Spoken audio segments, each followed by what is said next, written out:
The late afternoon sun cast a golden haze over the streets of Detroit, its rays glinting off the cracked pavement of Jefferson Avenue. The city was alive with the hum of rush-hour cars honking, pedestrians weaving through the crowd, and the faint pulse of music spilling from a nearby bar. At the edge of a small park, a group of teenagers gathered around a makeshift ring of chalk, their laughter and cheers cutting through the urban noise. In the center stood Nia Jackson, a 34-year-old black woman whose presence radiated strength and grace. Her athletic frame moved with precision as she demonstrated a series of kicks and punches, her GI slightly frayed but worn with pride. Nia was a martial arts master, a third-degree black belt in Taekwondo and a former national champion. She'd grown up in this neighborhood, the daughter of a single mother who'd worked 2 jobs to afford her training. Now, Nia ran a free after-school program, teaching kids the discipline and confidence that had saved her from the streets. Her students adored her sharp wit, her warm smile, the way she made them feel unstoppable. Today, she was showing them a spinning heel kick, her movements fluid and controlled, her voice steady as she coached. "Keep your balance." "Jamal," she said, adjusting a lanky 14-year-old's stance. "Power comes from control, not speed. Try again." The kids clapped as Jamal nailed the move, his grin wide enough to light up the park. Nia laughed, brushing a stray braid from her face, her eyes bright with pride. For a moment, the weight of the world felt lighter, but moments like these never lasted long in a city like Detroit. Across the street, 2 police officers leaned against their patrol car, watching the scene with narrowed eyes. Officer Michael Brandt, a stocky 45-year-old with a buzz cut and a permanent scowl, nudged his partner, Officer Kevin Doyle, a younger man with a nervous energy. Brandt had been on the force for 20 years, and his reputation for keeping order often meant targeting anyone who didn't fit his narrow definition of acceptable. Doyle, still green at 28, followed Brandt's lead, eager to prove himself. "Look at this," Brandt muttered, his voice dripping with disdain. "Bunch of thugs playing ninja in the park, probably up to no good." Doyle shifted uncomfortably. "They're just kids.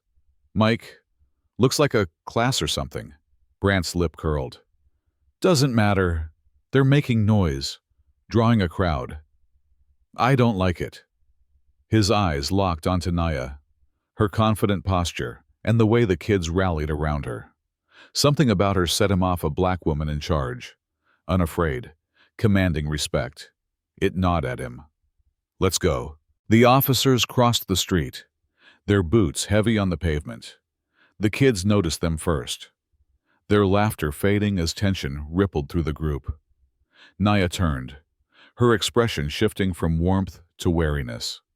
She'd dealt with cops like these before, men who saw her skin and her strength as a threat, not a virtue.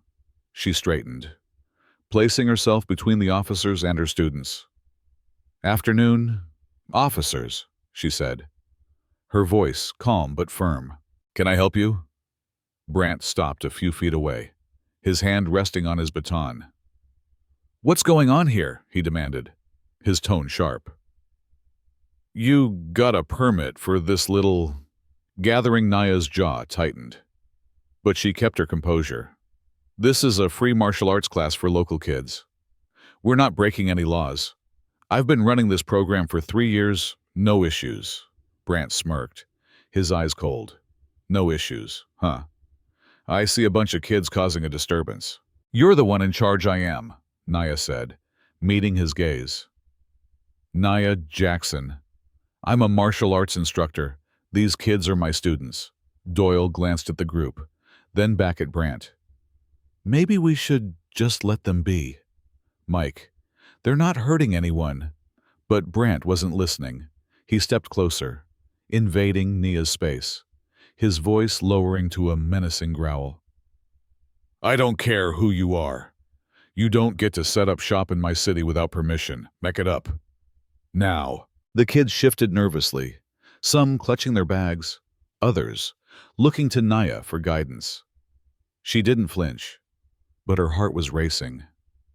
She knew how quickly things could escalate with men like Brant, men who thrived on power, who saw defiance as a personal attack. But she also knew she couldn't back down.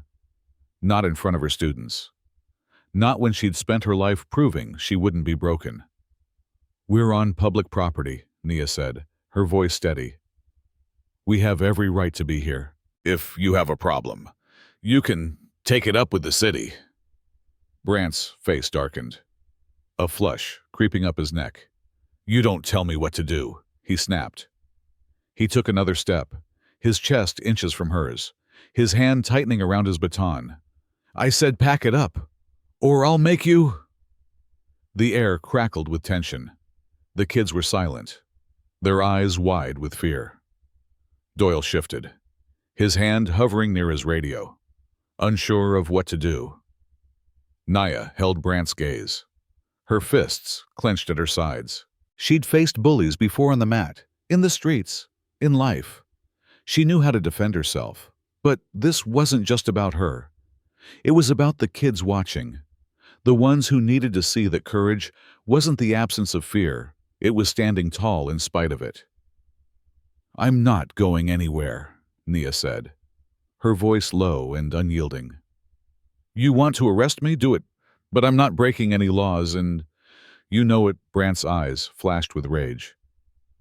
"You think you're tough," he snarled. Before anyone could react, he lunged forward, grabbing Nia's arm and twisting it behind her back. She gasped, the pain shooting through her shoulder. But she didn't fight back, not yet. She didn't want to give him an excuse. "Let her go," Jamal shouted, stepping forward, his fists raised. The other kids echoed him, their voices a chorus of defiance. "Stay back," Nia ordered, her voice sharp with authority. The last thing she wanted was for the kids to get hurt. She twisted her head to look at Brant, her eyes burning. "You're making a mistake." Brant laughed, a harsh, ugly sound. "You're the one making a mistake." He shoved her to the ground, her knees hitting the pavement hard. The kids gasped, some crying out, others pulling out their phones to record. Doyle stepped forward, his voice shaky. "Mike, come on. This is too much." But Brant wasn't done.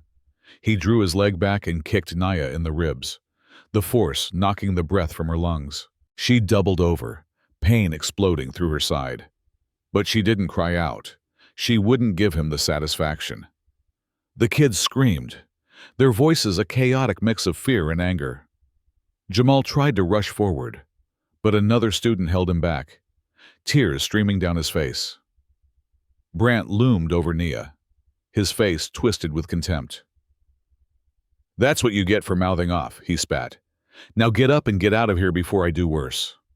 Nia lay there for a moment, her breath ragged, her mind racing. She could feel the weight of every eye on her, the kids, the bystanders who'd gathered, the officers. She could feel the anger burning in her chest, the humiliation, the injustice. But she also felt something else resolve. She wasn't just Nia Jackson, the martial arts teacher. She was Nia Jackson, the fighter who'd never backed down from a challenge, the woman who'd clawed her way to the top of a world that tried to keep her down. Slowly, she pushed herself to her feet, her ribs throbbing with every movement. She stood tall, her eyes locked on Brant's, her voice steady despite the pain. "You're going to regret that," she said. Her words a quiet promise. Brant laughed again, but there was a flicker of unease in his eyes. "Yeah, and who's gonna make me?" "You." Nia didn't answer. She didn't need to. The truth would speak for itself soon enough. By the next morning, the incident had blown up. One of the kids' videos had gone viral on X, racking up millions of views overnight. The footage was damning Brant's kick, Nia's fall, the kids' screams, all captured in shaky, unfiltered clarity. The hashtag Justice for Nia trended nationwide. And news outlets ran with the story, "Racist cop assaults black martial arts teacher in front of students." Protests erupted outside the Detroit Police Department, with crowds chanting Nia's name and demanding Brant's badge. Nia sat in her small apartment, a bag of ice pressed to her bruised ribs, her phone buzzing nonstop. She'd refused to go to the hospital. She'd had worse injuries in tournaments, but the pain was a constant reminder of what had happened. Her mother, Loretta, sat across from her, her face etched with worry. "You should have fought back, baby," Loretta said, her voice trembling. "You could have taken him." Nia shook her head, her expression grim.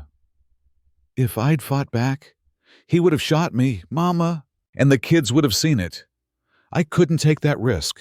Loretta's eyes filled with tears. "I know, but it kills me to see you hurt like this.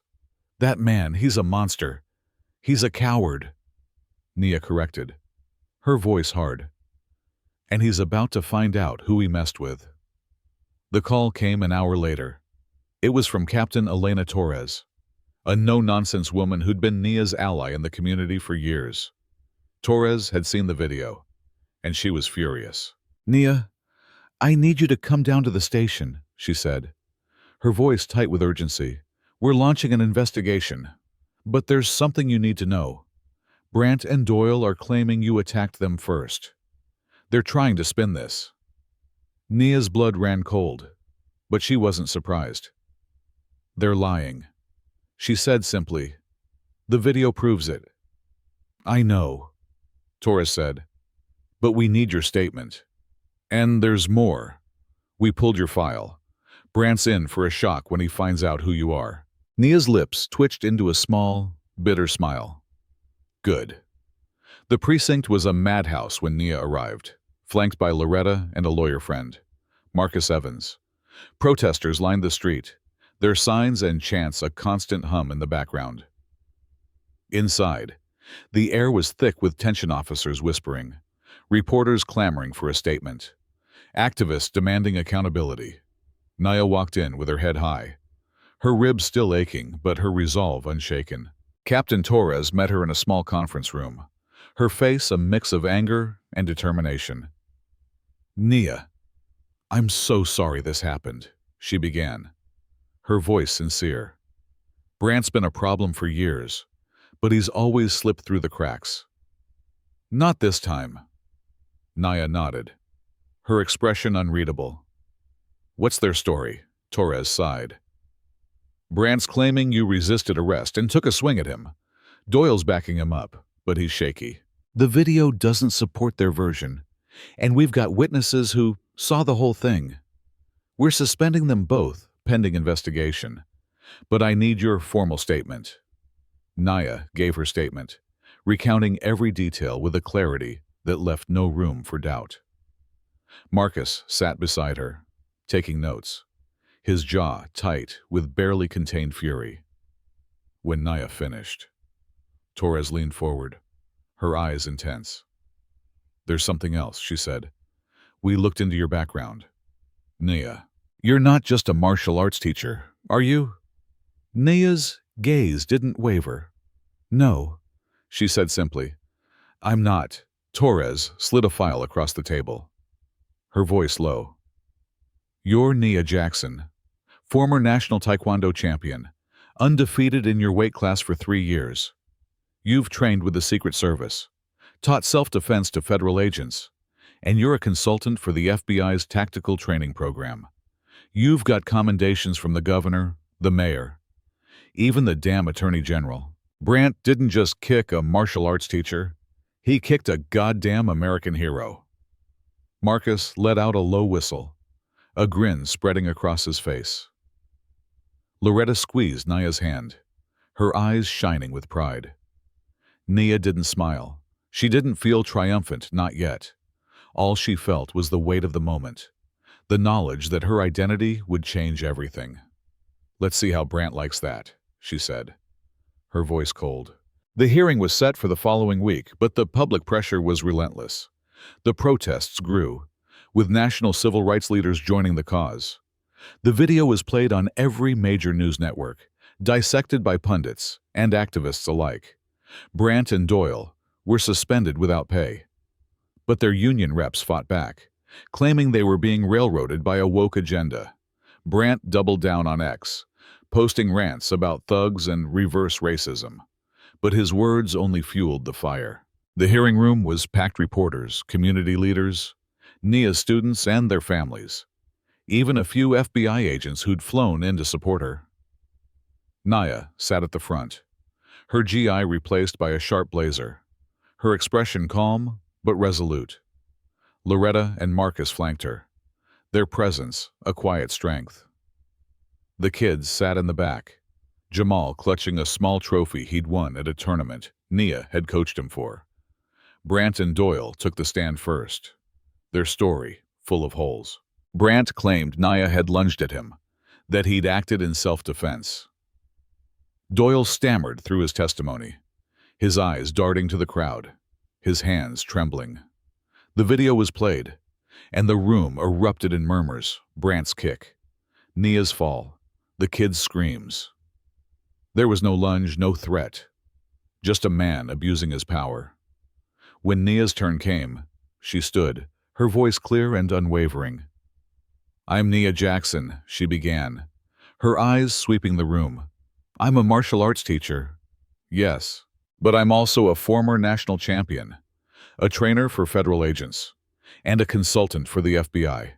I've dedicated my life to protecting others, to teaching kids like mine that they can rise above the challenges they face." But on that day, in that park, Officer Brandt didn't see any of that. He didn't see me. He saw a black woman who dared to stand her ground, and he decided to put me in my place. She paused, her gaze locking onto Brandt's. He shifted in his seat, his face pale, his bravado gone. "He kicked me." Nia continued, her voice steady, but laced with fire. "In front of my students, in front of my community. He wanted to humiliate me, to break me. But I'm still standing, and I'm here to make sure he never does this to anyone else."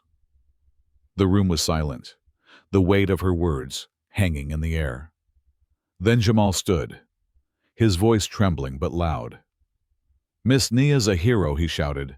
"She didn't do anything wrong." The other kids joined in, their voices a chorus of support. The crowd erupted in applause, some standing, others wiping away tears. Brandt's lawyer tried to object, but the hearing officer shut him down. The evidence was overwhelming: the video, the witnesses, Nia's impeccable record. And then there was the bombshell: a letter from the FBI, read aloud by Captain Torres, praising Nia's service and condemning Brandt's actions as a disgrace to law enforcement. The decision came swiftly. Brandt was fired, his badge stripped, his pension revoked. Doyle, complicit but less culpable, was demoted and reassigned to desk duty pending further review. The room exploded in cheers, the kids rushing forward to hug Nia, their faces alight with joy. Loretta wept, her arms around her daughter, whispering, "I'm so proud of you." Outside, the cameras waited. Nia stepped into the sunlight, her students at her side, and faced the crowd. "This isn't just about me," she said, her voice steady. "It's about every person who's ever been targeted, every kid who's ever been made to feel small. We won today, but the fight isn't over. We keep going." The crowd roared, their chants echoing through the streets. Nia looked at her kids, at Jamal's beaming face, at the hope in their eyes. She felt the ache in her ribs, the fire in her chest, the weight of the battle she'd won and the ones still to come. Back at the park that evening, the chalk ring was redrawn, the kids' laughter filling the air once more. Nia watched them, her heart full, her spirit unbroken. Brandt had tried to take her down, but he'd only made her stronger. And now, the world knew her name.